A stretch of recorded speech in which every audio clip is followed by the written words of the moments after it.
Hello.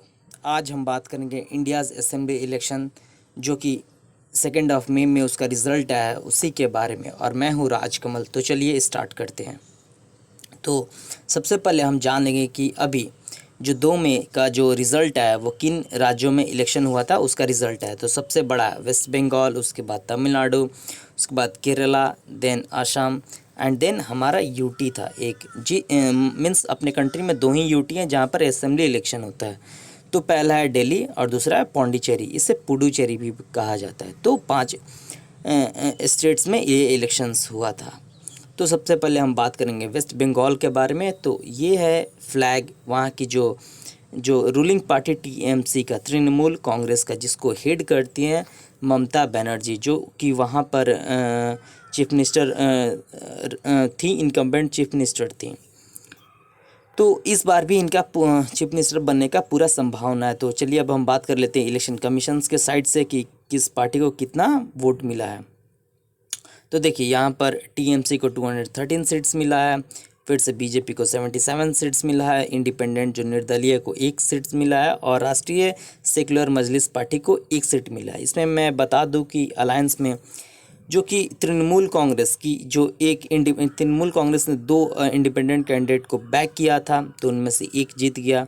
और फिर से भारतीय जनता पार्टी की जो अलायंस पार्टनर थी आजसू, तो आजसू ने एक भी सीट नहीं जीत पाया, लेकिन बीजेपी ने 77 सीट्स जीता और राष्ट्रीय सेक्युलर मजलिस पार्टी ने 1 सीट जीता। फिर मैं इसे अच्छे से हम लोग देख लेते हैं, कंपैरिजन पिछले चुनाव से कर लेते हैं। तो 2016 में जो कि टीएमसी है उसको 211 सीट्स मिला था और इस बार उसको 213 सीट्स मिला था। और पिछले इलेक्शन में उसे 44.9% वोट मिला था, जो कि इस बार 47.9% वोट है, यानी पहले से 3% वोट ज़्यादा मिला। हालांकि इतनी ह्यूज मेजोरिटी के बावजूद वहाँ की जो चीफ मिनिस्टर हैं ममता बनर्जी जी, उन्होंने अपना जो कि असेंबली इलेक्शन था उन्होंने हार गई हैं नंदीग्राम से, जो कि बीजेपी के कैंडिडेट थे शुभेंदु अधिकारी, उनसे हार चुके हैं। तो बीजेपी के जो स्टेट चीफ थे दिलीप घोष, वो चुनाव नहीं लड़े थे, चुनाव उन्होंने नहीं कंटेस्ट किया था। लेकिन इस बार वो बहुत ही अच्छे सरप्राइजिंगली उन्होंने बहुत ही अच्छा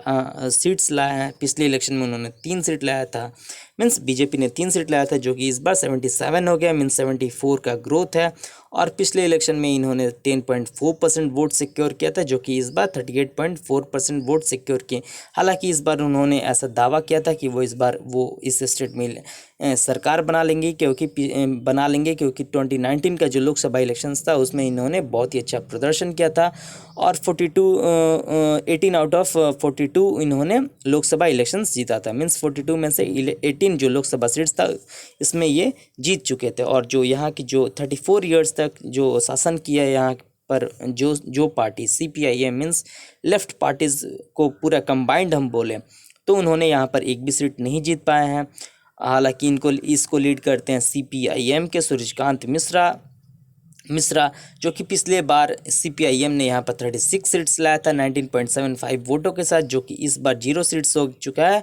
और इस बार इन्होंने टोटल वोट 4.6% का सिक्योर किया। और इस बार चौथे नंबर पर ये कांग्रेस, जो कि पिछली बार 42 सीट्स लाई थी, जो कि इस बार मात्र 2% उन्होंने वोट लाया है, जो कि बहुत ही बेकार है। फिर अब हम बात कर लेते इस बार हम अलायंस के बारे में बात कर ले। तो इस बार जो कि संयुक्त मोर्चा बना था उसमें CPIM थी, फॉरवर्ड ब्लॉक थी, RSP थी, CPI थी, फिर से मार्क्सिस्ट फॉरवर्ड ब्लॉक थी, कांग्रेस थी और अब्बास सिद्दीकी की एक पार्टी थी जिसे इंडियन सेक्युलर फ्रंट कहते हैं, तो वो भी थी। तो टोटल इतने पार्टी का गठबंधन था जो कि एक भी सीट जीत नहीं पाया। फिर से भारतीय जनता पार्टी का इंडिया अलायंस था, जिसमें 2 पार्टी थी, बीजेपी और उसकी alliance partner all Jharkhand students union. इसमें बीजेपी को 77 सीट्स मिला और ऑल झारखंड यूनियन को एक भी सीट नहीं मिल पाया। फिर से अब हम बात करेंगे तो हालांकि टीएमसी भी अलायंस में थी, तो टीएमसी थी, फिर से एक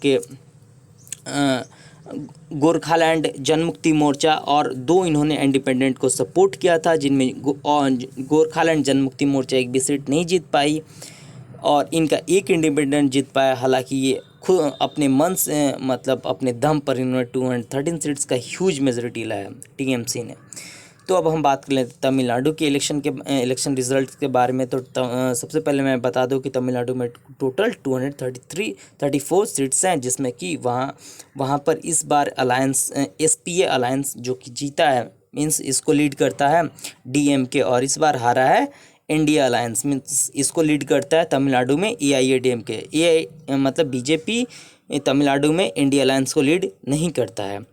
तो वहाँ पर एम के स्टालिन के लीडरशिप में वहाँ पर SPA alliance means secular progressive front ने जीता है।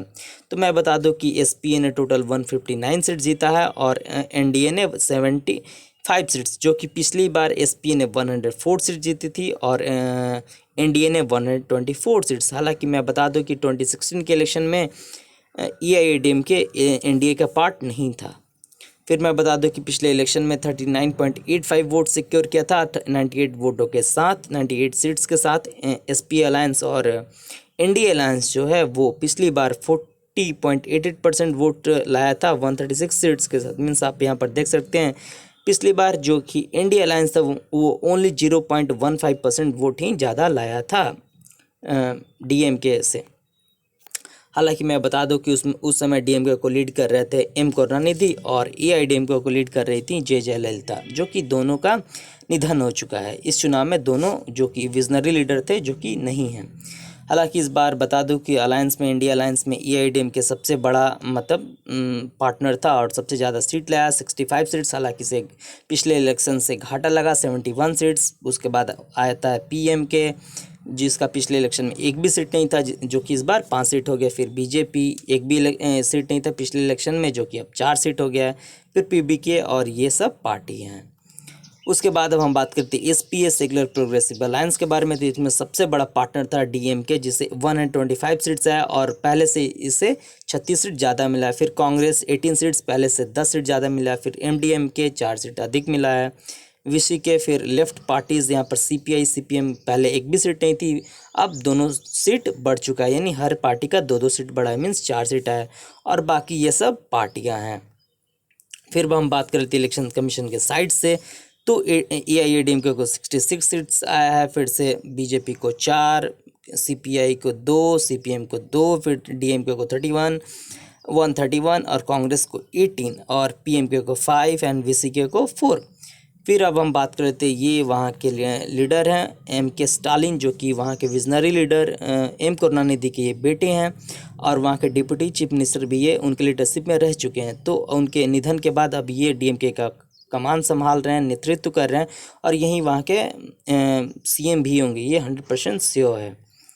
फिर हम बात कर लेते हैं केरला के बारे में। तो केरला में फिर से लेफ्ट गवर्नमेंट फिर से कंटिन्यू कर रही है और ये 40 ईयर्स के हिस्ट्री में पहली बार है, मीन्स 1980 के बाद ये पहली बार है कि एक जो कि रूलिंग पार्टी हो फिर से नेक्स्ट असेंबली इलेक्शन को फिर से वो रूल करेगी। नहीं तो पहले ऐसा नहीं होता था, पहले वहाँ पर एक बार लेफ्ट आता था, एक बार कांग्रेस आता था, एक बार कांग्रेस आता था तो एक बार लेफ्ट आता, तो ऐसे होता था। मीन्स 1+1+1+ ऐसे होता था, मीन्स लेफ्ट फिर कांग्रेस फिर लेफ्ट फिर कांग्रेस ऐसे होता था। तो पहली बार 40 ईयर्स की हिस्ट्री में हुआ है कि लेफ्ट ने फिर से कंटिन्यू किया है। फिर वहाँ के इलेक्शन कमीशन के साइड से हम देख लेते हैं किस पार्टी को कितना है। तो सीपीआई को 17 और सीपीआईएम को आया 62। और भी बहुत सारी यहाँ पर पार्टियाँ थीं जो कि लेफ्ट की पार्टियाँ थी, वो मैं आपको बता दूंगा आगे। और यहाँ के मुख्य जो विपक्षी पार्टी है कांग्रेस, जिसे 21 सीट्स आया, फिर से उसकी जो सबसे बड़ी अलायंस पार्टनर है मुस्लिम लीग, उसे 15 सीट्स आया और टोटल यहाँ पर 140 सीट्स है। फिर अब हम बात कर ले वहाँ के विजनरी लीडर पिनराई विजयन, जो कि वहाँ पर चीफ मिनिस्टर थे और उन्होंने ही कंटिन्यू किया लेफ्ट गवर्नमेंट को फिर से। तो इनका ये हिस्टोरिक विन है। और इनके जो अपोजिशन में रमेश चन्नीथल्ला, जो कि लीड करते हैं कांग्रेस को, तो इनका जो अलायंस है वो कि हार चुका है और इनका अलायंस जीत चुका है। पहले मीन्स 2016 के इलेक्शन में इनका अलायंस 91 सीट्स लाया था और कांग्रेस का अलायंस 47 सीट्स आया था, लेकिन इस बार लेफ्ट का अलायंस 99 सीट्स लाया, मीन्स 8 सीट ज़्यादा लाया और कांग्रेस का अलायंस 41 सीट्स लाया, मीन्स 6 सीट कम लाया है। तो फिर अब हम बात कर लेते हैं डिटेल। तो लेफ्ट पार्टी में इतना सारा पॉलिटिकल पार्टी था और यूडीएफ मीन्स कांग्रेस के अलायंस में इतना सारा था, जिसमें मेनली मैं बता दूं सीपीआई और सीपीएम था। और कांग्रेस के जो अलायंस था मीन्स यूडीएफ, वहाँ पर यूनाइटेड डेमोक्रेटिक फ्रंट कहा जाता है, और एलडीएफ को लेफ्ट डेमोक्रेटिक फ्रंट कहा जाता है। तो यहाँ पर मुख्य दो ही पार्टियाँ होती हैं, जैसे कि कांग्रेस जिसको 21 सीट्स मिला है और मुस्लिम लीग जिससे 15 सीट्स मिला है। फिर अब हम बात कर लेते हैं ये अपने जो लेफ्ट पार्टीज़ का सिंबल है। फिर अब हम बात करते हैं सबसे छोटा राज्य असम के बारे में, जो कि यहाँ पर इलेक्शन हुआ है उसके कंपेयर में। तो इस यहाँ पर बीजेपी को 60 सीट्स मिला है। बीजेपी यहाँ पर कंटिन्यू ही करेगी इस राज्य में। फिर उसकी मुख्य अपोजिशन पार्टी जो कि है कांग्रेस, उसे 26 सीट्स मिला है। फिर से कांग्रेस के अलायंस पार्टनर यूडीएफ को, all India United democratic front को 13 सीट्स मिला है। फिर असम गण परिषद जो कि बीजेपी के अलायंस पार्टनर है, उसे 14 सीट्स मिला है। फिर बोडोलैंड पीपल्स फ्रंट जो कि कांग्रेस के अलायंस पार्टनर है, उसे 12 सीट्स मिला है। इंडिपेंडेंट को 1 सीट मिला है और यहाँ पर टोटल 126 सीट्स है। फिर हम देख लेते हैं अच्छे से, मतलब अलायंस में तो इंडिया अलायंस है। इंडिया अलायंस में 3 सीट्स है जो कि मैं आपको बता चुका हूं, और यूपी अलायंस में इतनी पार्टियां हैं, मीन्स कांग्रेस, यूडीएफ, बीपीएफ, और यहाँ पर लेफ्ट पार्टी को भी 1 सीट मिल चुका है जो कि सीपीआईएम है, जो कि कांग्रेस के अलायंस पार्टनर थी।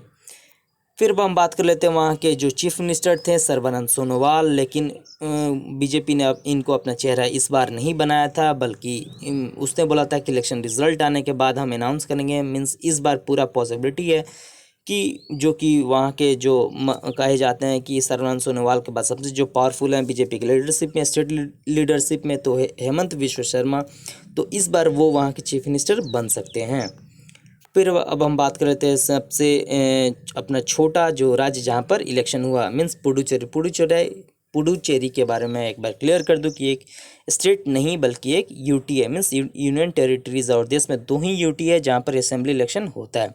पहला है दिल्ली और दूसरा है पुडुचेरी। तो यहाँ पर है ऑल इंडिया एनआर कांग्रेस को 10 सीट, बीजेपी को 6 सीट, डीएमके को 6 सीट जो कि एमके स्टालिन की पार्टी है, इंडिपेंडेंट को 6 सीट और कांग्रेस को 2 सीट। कांग्रेस वैसे मैं बता दूं कि वहाँ पर रूलिंग पार्टी थी। कांग्रेस के जो लीडर थे वी नारायण सामी, वो वहाँ के चीफ मिनिस्टर थे, जो कि अभी 2 महीने पहले उन्होंने इस्तीफा भी दिया था। फिर डीएमके सीपीआई ने 1 सीट पर लड़ा था वहाँ पर, वीसीके और इंडिपेंडेंट। फिर वहाँ मैं बता दूं एनडीए में वहाँ पर एन रंगास्वामी जो कि वहाँ की सबसे, मतलब एनडीए की सबसे बड़ी पार्टनर, अलायंस पार्टनर है, ऑल इंडिया एनआर कांग्रेस, उसको लीड करते हैं। तो ऐसा कहा जा रहा है कि वहाँ के जो चीफ मिनिस्टर होंगे 2-3 दिनों के अंदर अनाउंस कर दिया जाएगा, वो एन रंगास्वामी ही होंगे, क्योंकि सबसे ज़्यादा सीट इनकी ही पार्टी लाई है, टोटल 10 सीट लाई है, और इनके अलायंस पार्टनर है बीजेपी। मीन 16 सीट्स ला देगी, और टोटल गवर्नमेंट फॉर्म करने के लिए 15 सीट्स की ही ज़रूरत है। फिर मैं बता दूँ यहाँ पर ईडीएमके भी थी एनडीए अलायंस में, लेकिन इसको एक भी सीट नहीं मिल पाया। तो यहाँ पर है ऑल इंडिया एनआर कांग्रेस को 10 सीट, बीजेपी को 6 सीट, एडीएमके को 0 सीट्स। फिर कांग्रेस को 2 सीट, डीएमके को 6 सीट और इंडिपेंडेंट को 1 सीट, और बाकी का जो सीट्स है वो 6 सीट्स इंडिपेंडेंट ने जीता है। उसके बाद से आपको ये एनालिसिस कैसा लगा मेरा, तो इसके बारे में आप कमेंट सेक्शन में ज़रूर बताइएगा। लेकिन मैं एक चीज़ ज़रूर कहना चाहूँगा इस पूरे इलेक्शंस में बीजेपी एंड लेफ़्ट पार्टीज़ के बारे में। तो बीजेपी ने यहाँ पर कुछ स्टेट्स में ग्रोथ किया है, तो कुछ स्टेट्स में उसे बहुत ज़्यादा हार का सामना करना पड़ा है। जैसे असम में उसने कंटिन्यू किया असम के स्टेट्स को, और बीजेपी ने बहुत ही ज़्यादा, मतलब कि उसे बहुत ज़्यादा महत्वाकांक्षा हो गया था वेस्ट बंगाल को, मतलब कि रूल करने का। तो हालांकि वो सत्ता तक तो नहीं पहुंच पाई, लेकिन एक अच्छी अपोजिशन पार्टी ज़रूर बनी, और उसे केरला में बहुत ही ज़्यादा, मतलब कि हार का सामना करना पड़ा। पहले उसका केरला में 1 सीट था, तो जो कि हार चुके, लेकिन तमिलनाडु में उसने गेन किया। तमिलनाडु में पहले उसका 1 भी सीट नहीं था, जो कि वहाँ पर उसने 4 सीट गेन किया है। तो मैं अब आ जाता हूँ लेफ़्ट पार्टीज़ के बारे में। तो लेफ़्ट पार्टीज़ ने केरला को कंटिन्यू कर रही हैं, तो ये बहुत अच्छी बात है कि भाई आप कंटिन्यू कर रहे हैं। कोई भी पॉलिटिकल पार्टी नहीं चाहता है कि उसके कंट्रोल में जो स्टेट है वो उसे लूज़ करे। और मैं बता दूं कि उसने गेन कहाँ किया है, तो उसने गेन किया असम में। असम में पहले 1 भी सीट नहीं था। फिर से मैं बता दूं कि तमिलनाडु में भी उसने गेन किया है। तमिलनाडु में उसका 4 सीट आ गया, सीपीआई के 2, सीपीएम का 2। फिर उसने लूज़ कहाँ किया है, वेस्ट बंगाल, जिसको 34 ईयर्स तक विजनरी लीडर ज्योति बसु और बुद्धदेव भट्टाचार्य ने रूल किया है। 34 ईयर्स की तक रूल करने वाली पार्टी को इस इलेक्शन में ओनली 5% वोट्स ही सिक्योर कर पाती है, और 1 भी सीट नहीं ला पाती है। तो ये बहुत ही उसका निगेटिव पॉइंट्स है, जिसके बारे में लेफ्ट पार्टीज़ के स्टेट यूनिट को और नेशनल यूनिट को सोचना चाहिए और चेंज करना चाहिए। तो ये था मेरा शॉर्ट एनालिसिस इस इलेक्शंस के बारे में। तो सो थैंक्स, आप घर में रहिए, मास्क पहनिए, और इस वीडियो को अगर आपको अच्छा लगा हो तो शेयर कीजिए, सब्सक्राइब कीजिए और लाइक भी ज़रूर कीजिए। So thank